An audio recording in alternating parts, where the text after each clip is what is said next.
E aí eu assisti 2 documentários buscando respostas para essas minhas crises que tinham a ver com o modo de vida urbano necessariamente. Publicidade, consumismo, etc. Habitações insustentáveis da gente. E aí me deparei com 2 documentários chamados Muito Além do Peso, é um documentário que fala sobre alimentação infantil. Mas teve um mais terrível que foi o Propaganda Alma do Criança Alma do Negócio. É da mesma produtora, mas esse especifica a questão da publicidade direcionada ao público infantil.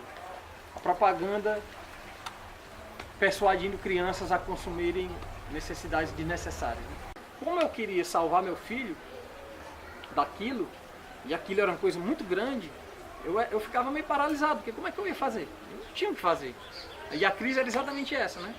E ele disse, olha, vou te dar uma dica de um passo. Você esquece tudo que você está tentando, seu filho não vai, você não vai salvar seu filho, você não vai salvar nem você não vai salvar o planeta, essas coisas grandes, você esquece tudo isso e vem pro chão. Vem pro chão, assim, dá um passo. Vou te dar uma dica que se você não conseguir fazer, aí tudo bem, você se mata. Porque realmente você é um inútil. Para de usar saco plástico. O saquinho do supermercado que a gente usa para botar lixo e pôr na calçada. Porque ele já sabia de tudo que envolve uma vida que precisa de um saco plástico para botar seus resíduos. Aí ele disse, quando começarem a surgir os problemas, não se livre, né? Tente dar soluções para cada um deles. Que vai aparecer uma avalanche de problemas. E essa oficina é exatamente isso que a gente vai entender. Vocês vão entender hoje o que aconteceu. E aí quais foram os problemas? A gente vai ver o fluxograma e depois vai andar na casa para entender direitinho, mas já adiantando. Você para de usar saco plástico, ou você tenta com empenho, o lixo começa a se acumular. Aí a primeira coisa que você tem que pensar é o seguinte, como é que eu produzo menos lixo? Porque está impraticável, a mulher já está brigando, o casamento vai acabar, rato, barato. Assim. Eu tenho que produzir menos essas coisas que apodrecem, que não dá para você decompor de uma maneira adequada, né? Que fedem, que atraem bicho. Aí você já revê seus hábitos alimentares para tentar se alimentar de coisas cujos resíduos sejam facilmente degradáveis, assim, decompostos. Primeira coisa, você muda hábitos de alimentação. Segunda coisa, você procura por tecnologias para fazer esses resíduos se decomporem da maneira adequada, da maneira mais rápida e da maneira mais adequada. Aí você descobre a compostagem, que a gente vai conhecer hoje. Aí você descobre que o minhocário também ajuda muito.